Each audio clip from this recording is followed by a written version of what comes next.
नमस्कार मित्रों, कथा निधि चैनल पर आज हम सुनने वाले हैं एक बड़ी ही भावभीनी लघु कथा जिसका शीर्षक है मोहभंग। तो चलिए कहानी शुरू करते हैं। किरण डबडबाई आवाज में बोली, पापा मम्मी ठीक तो हो जाएंगे ना? नवीन इतना स्वार्थी था कि उसे अभी भी मोहना ही दिख रही थी। वह झुंझला गया, फिर बोला, अरे भाई इसीलिए तो वहां जा रहा हूं। तुम क्यों रोध हो रही हो? अरविंद किरण को चुप कराते हुए बोला था, दीदी हम लोग हिम्मत नहीं हारेंगे। पापा आप जाओ। नवीन हॉस्पिटल तो गया, पर सुरेखा के पास जाने के बजाय घाघ लोमड़ी की तरह मोहना के बारे में इधर उधर से पता लगाता रहा था। आज सुरेखा को दूसरे दिन भी बुखार था। नवीन अनमना सा रसोई में खाना बनाने का असफल प्रयास कर रहा था। सुरेखा मास्क लगाकर हिम्मत करके उठी और नवीन को दूर से ही हटाते हुए बोली, तुम जाओ, मैं करती हूँ। नवीन सपाट स्वर में बोला, तुम्हारा बुखार तो 99 पर ही अटका हुआ है और तुम आराम ऐसे कर रही हो जैसे 104 है। फीकी सी हंसी हंसते हुए सुरेखा बोली, नवीन शरीर में बहुत कमजोरी लग रही है, मैं झूठ नहीं बोल रही हूँ। तभी 15 वर्षीय बेटी किरण रसोई में आई और सुरेखा के हाथों से बेलन चकला लेते हुए बोली, मम्मी आप जाइए, मैं बना लूंगी। तभी 13 वर्षीय बेटा अरविंद भी रसोई में आ गया और बोला, मम्मी आप लेटो, मैं आपको नारियल पानी देता हूँ और टेम्परेचर चेक करता हूँ। सुरेखा बोली, बेटा तुम सब लोग मास्क लगा लो, मैं अपना टेम्परेचर खुद चेक कर लूंगी। नवीन चिढ़ गया, बोला, सुबह से जब मैं काम कर रहा था तो तुम दोनों का दिल नहीं पसीजा? किरण थके हुए स्वर में चकले पर किसी देश का नक्शा बेलते हुए बोली, पापा हमारी ऑनलाइन क्लास थी 1 बजे तक। अरविंद मास्क को ठीक करते हुए बोला, पापा एक काम कर लो, कहीं से ऑक्सीमीटर का इंतजाम कर लीजिए, मम्मी का ऑक्सीजन लेवल चेक करना भी बहुत जरूरी है। नवीन कहने लगा, अरे सुरेखा को कोई कोरोना थोड़े ही है, पैरासीटामोल से बुखार उतर तो जाता है। यह वायरल फीवर है और फिर कोरोना के टेस्ट कराए बगैर तुम यह क्यों सोच रहे हो? किरण फिर खाना परोसने लगी, बोली, पापा तो करवाएं। नवीन को लग रहा था कि क्यों कोरोना के टेस्ट पर 4,000 खर्च किया जाए, अगर होगा भी तो अपने आप ठीक भी हो जाएगा। भला वायरल का कभी कुछ इलाज मिला है जो अब मिलेगा? जब किरण खाना लेकर सुरेखा के कमरे में गई तो सुरेखा दूर से ही बोली, बेटी यहीं दूर रख दो, करीब मत आओ, मैं नहीं चाहती कि मेरे कारण ये बुखार तुम सबको भी हो जाए। नवीन बाहर से चिल्लाते हुए बोला, तुम तो खुद को कोरोना करके ही मानोगी? सुरेखा बोली, नवीन चारों तरफ कोरोना ही फैला हुआ है और फिर मुझे बुखार के साथ साथ गले में दर्द भी तो हो रहा है। किरण और अरविंद बाहर खड़े होकर अपने मम्मी को बेबसी से देख रहे थे। क्या करे, कैसे मम्मी का दर्द कम करे, दोनों बच्चों को समझ में नहीं आ रहा था। सुरेखा को नवीन की लापरवाही का भलीभांति ज्ञान था। उसे यह भी पता था कि महीने के आखिर में पैसे ना के बराबर होंगे, इसलिए नवीन टेस्ट नहीं करवा रहा है। सरकारी फ्री टेस्ट की स्कीम ना जाने किन लोगों के लिए, उसे समझ नहीं आ रहा था। सुरेखा ने व्हाट्सएप से नवीन को दवाओं की पर्ची भेज दी। नवीन मेडिकल स्टोर से दवाएं ले आया। हालांकि मेडिकल स्टोर वाले ने बड़ी आनाकानी की थी क्योंकि पर्ची पर सुरेखा का नाम नहीं था। दवाओं का थैला सुरेखा के कमरे की दहलीज पर रखकर नवीन बाहर चला आया। सुरेखा ने पैरासीटामोल खा ली और आंखें बंद करके लेट गई। पर उसका मन इसी बात में उलझा हुआ था कि वह कल ऑफिस जा पाएगी क्या नहीं। आजकल तो हर जगह बुरा हाल है, एक दिन भी न जाने पर वेतन भी कट जाता है। खर्च कैसे चलेगा? दवाइयों का खर्चा और अलग से लग गया है। अगर उसे कोरोना हो गया तो? सोचते ही उसे बड़ी चिंता हो गई। नवीन के पास तो बस बड़ी बड़ी बातें होती है। यही सोचते सोचते उसके कानों में अपने पापा की बात गूंजने लगी, सुरेखा यह तुझे नहीं तेरी नौकरी को प्यार करता है। तुझे क्या लगता है यह तेरे रूप रंग पर रिझा है? तुझे दिखाई नहीं देता कि तुम दोनों में कहीं से भी किसी भी रूप में कोई समानता नहीं है? आज 16 वर्ष बाद भी रह रहकर सुरेखा को अपने पापा की बात याद आती है। सुरेखा के घर वालों ने उसे नवीन से शादी के लिए आज तक माफ नहीं किया था और नवीन के घर में रिश्तों का कभी कोई महत्व था ही नहीं। शुरू शुरू में तो नवीन ने उसे प्यार से भिगो दिया था। सुरेखा को लगता था जैसे वह दुनिया की सबसे खुशनसीब औरत है। पर यह मोहभंग भी जल्दी ही हो गया था, जब 2 माह के भीतर ही नवीन ने बिना सुरेखा से पूछे उसकी सारी सेविंग किसी प्रोजेक्ट में लगा दी थी। जब सुरेखा ने नवीन से पूछा इस बारे में तो बोलने लगा, अरे देखना, मेरा प्रोजेक्ट अगर चल निकला ना तो तुम यह नौकरी छोड़कर बस मेरे बच्चों को पालना। पर ऐसा कुछ नहीं हुआ और तब तक किरण के आने की दस्तक सुरेखा को मिल गई थी। फिर धीरे धीरे नवीन का असली रंग सुरेखा को समझ ही आने लग गया था। जब तक सुरेखा का डेबिट कार्ड नवीन के पास होता तो सुरेखा पर प्यार की बारिश होती रहती थी। जैसे ही सुरेखा नवीन को पैसों के लिए टोकती तो नवीन सुरेखा से बोलना छोड़ देता था। धीरे धीरे सुरेखा ने स्वीकार कर लिया था कि नवीन ऐसा ही है। उसे मेहनत करने की आदत नहीं है। वो कोई भी काम दिल लगाकर और पूरी लगन से कर ही नहीं सकता। सुरेखा के परिवार का उसके साथ खड़े ना होने के कारण नवीन और ज्यादा शेर हो गया था। घर बाहर की जिम्मेदारियां नवीन ने सुरेखा पर ही लाद दी थी। रात दिन की मेहनत और पैसों की तंगी के कारण सुरेखा बेहद रूखी हो गई थी। सुंदर तो सुरेखा पहले भी नहीं थी, पर अब वह एकदम ही रूखी लगती थी। सुरेखा मन ही मन घुलती रहती थी। नवीन का इधर उधर घूमना सुरेखा से छिपा नहीं रहा था, और ऊपर से यह बेशर्मी कि नवीन सुरेखा के पैसों से अपनी गर्लफ्रेंड के शौक पूरे करता था। दोनों बच्चों को पता था कि मम्मी पापा के बीच सब कुछ नॉर्मल नहीं है, पर फिर भी जिंदगी जैसे तैसे कट ही रही थी। यह सब सोचते सोचते सुरेखा की आंख न जाने किस भर में लग गई थी। उसे एक बेहद अजीब सा सपना आया जिसमें नवीन के हाथ खून से रंगे हुए थे। आज कचाकर सुरेखा उठ बैठी। उसका शरीर भट्टी की तरह तप रहा था। बुखार चेक किया, 102 था। चाह कर भी वह उठ नहीं पाई और ऐसे ही गफलत में लेटी रही। सुबह किसी तरह से ऑक्सीमीटर का इंतजाम हो गया था। सुरेखा ने जैसे ही नापा तो उसका ऑक्सीजन लेवल 85 था। उसने फोन करके नवीन को बताया तो नवीन भी थोड़ा परेशान तो हो ही गया। फिर बोला, सुरेखा, प्रोन पोजीशन में लेटी रहो। इधर उधर नवीन ने हाथ पैर मारने शुरू कर दिए। सब जगह पैसों के साथ साथ सिफारिश भी चाहिए थी। नवीन के हाथ खाली थे। किसी तरह किरण की फ्रेंड की मदद से सुरेखा को अस्पताल तो मिल गया था, पर दवाओं और टेस्ट के पैसे कौन देता।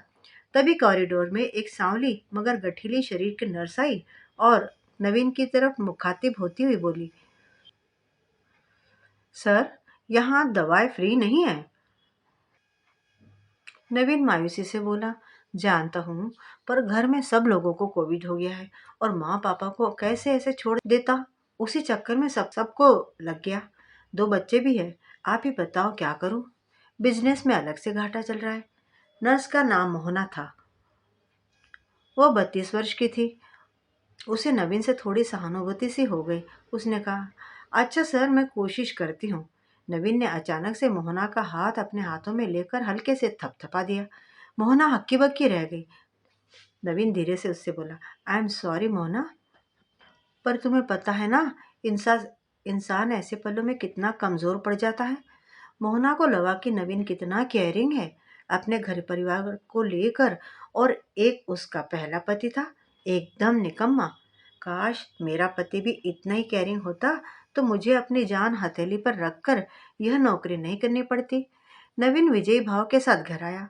उसे लग रहा था कि उसने दवाओं का इंतजाम फ्री में ही कर लिया है। थोड़े से घड़ियाली आंसू बहाकर वह मोहना को पूरी तरह अपने शीशे में उतार लेगा। नवीन के पास यह हुनर बहुत अच्छे से था। औरतों की भावनाओं को हवा देकर उनको उल्लू बनाना, उनकी झूठी तारीफें करना और खुद अपना उल्लू सीधा करना। मोहना ने सुरेखा की दवाओं का इंतजाम कर दिया था। नवीन ने नहाकर ब्लू कलर की शर्ट और जीन्स पहनी। उसे पता था कि वह इसमें कातिल लगता है। बच्चों को बुलाकर दूर से बोला, बेटा, मैं मम्मी के पास जा रहा हूँ, तुम लोग रह लोगे क्या अकेले। किरण डबडबाई आवाज में बोली, पापा मम्मी ठीक हो जाएंगे ना, बताइए ना। नवीन इतना स्वार्थी था कि उसे अभी भी मोहना ही दिख रही थी। वह झुंझलाता हुआ बोला, अरे भाई, इसीलिए तो वहां जा रहा हूँ, तुम क्यों रोध हो रही हो। क्यों मम्मी मर जाएगी क्या। अरविंद किरण को चुप कराते हुए बोला, दीदी, हिम्मत नहीं हारेंगे हम लोग।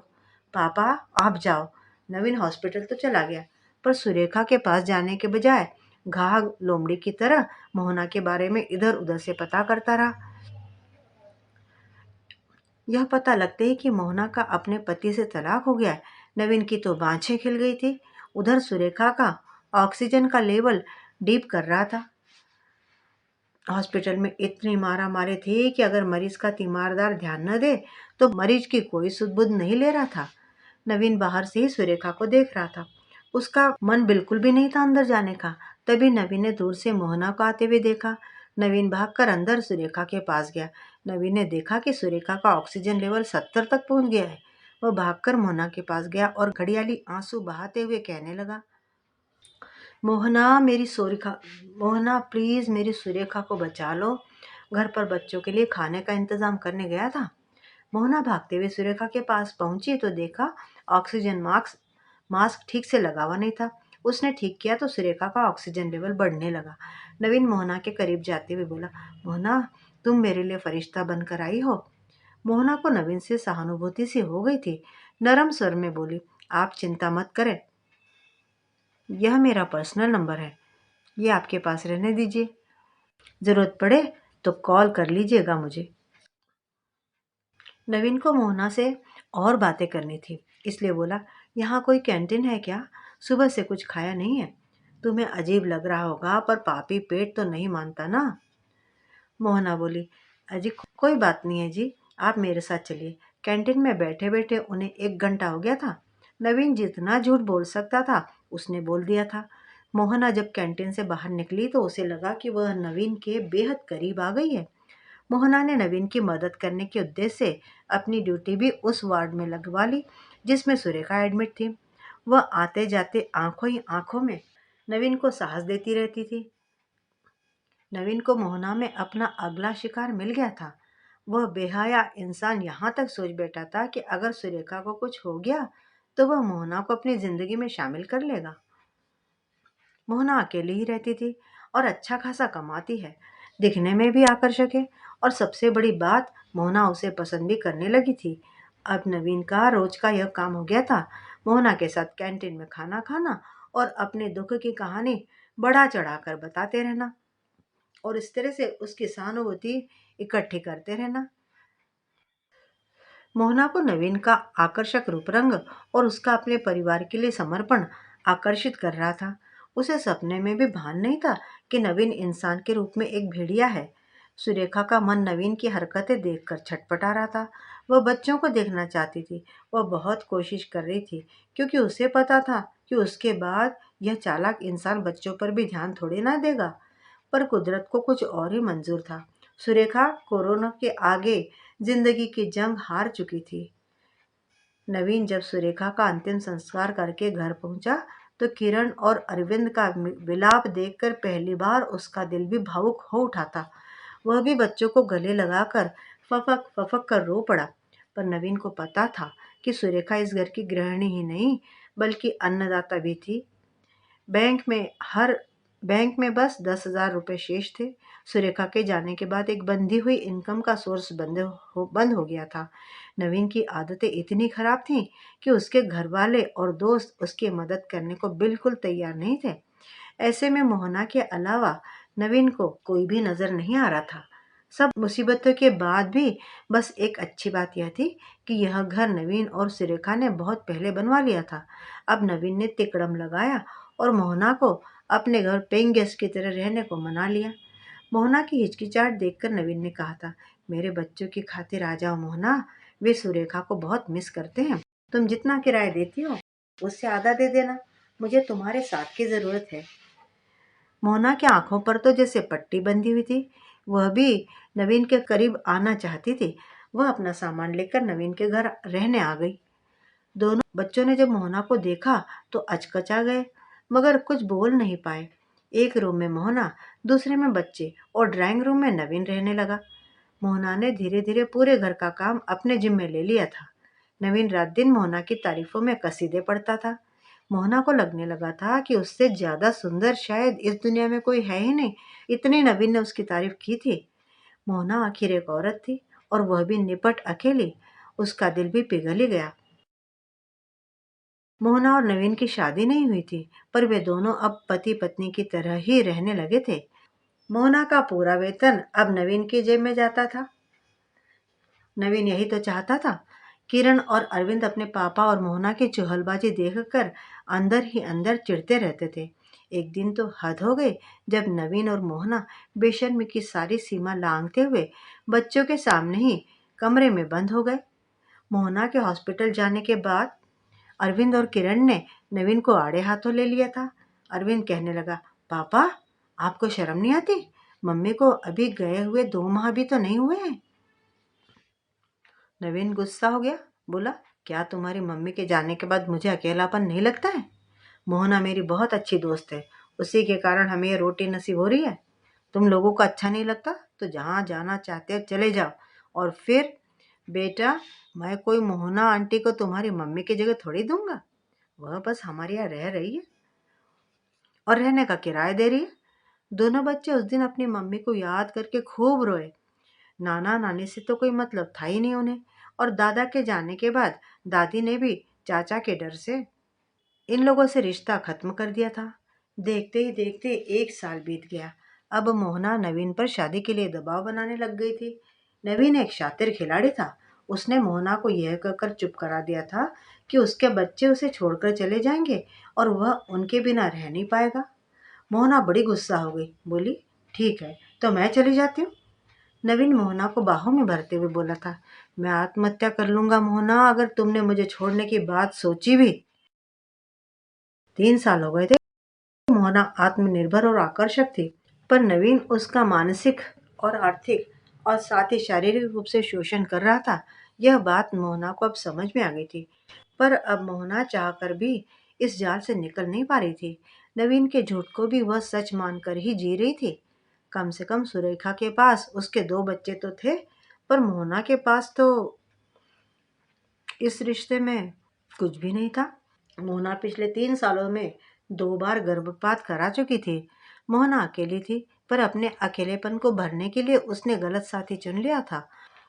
उधर नवीन बेहद खुश था, उसे तो सब कुछ मिल गया था, और ये भी कि वह किसी भी कीमत पर शादी करके एक और बच्चे का खर्च नहीं बढ़ाना चाहता था। ये भी मोहना को समझाने में सफल हो गया था। वह खुश था कि अब उसे पूरी आज़ादी थी और साथ ही मोहना के ऊपर हक भी था। स्वार्थ में नवीन को ना मोहना का ख्याल था और ना ही बच्चों की फिक्र ही थी। मोहना सोच रही थी कि कोरोना ने सुरेखा की तो जिंदगी छीन ली, पर उसे जीती जागती लाश बना दिया था। किरण, अरविंद और मोहना तीनों ही एक त्रिकोण में ना चाहते हुए भी बंधे हुए थे, और इस त्रिकोण के हर कोण को नवीन अपने हिसाब से घटाता या बढ़ाता रहता था। अरविंद और किरण अपने बाप की रंगरेलियों से बड़े दुखी थे।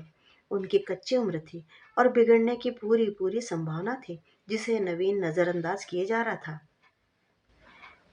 मोहना को अपने आप पर शर्मिंदगी महसूस होती थी कि कैसे वह इतनी पढ़ी लिखी और आत्मनिर्भर स्त्री होने के बावजूद नवीन को ठीक से जांचे परखे बगैर उसका शिकार बनकर उससे रिश्ता जोड़ बैठी। वह पछतावे की आग में रात दिन जलती रहती थी, और अब वह यह निश्चय कर चुकी थी कि नवीन को अब और किसी स्त्री को अपना शिकार नहीं बनाने देगी। मित्रों, दुनिया में ऐसे शातिर और बेशर्म लोगों की कमी नहीं है। एक स्त्री को बड़ा ही संभल कर चलना पड़ता है। तो मित्रों, अभी आप सुन रहे थे कहानी मोहभंग। उम्मीद करती हूँ कि आपको कहानी पसंद आई होगी। कमेंट करके बताइएगा जरूर कि आपको कहानी कैसी लगी।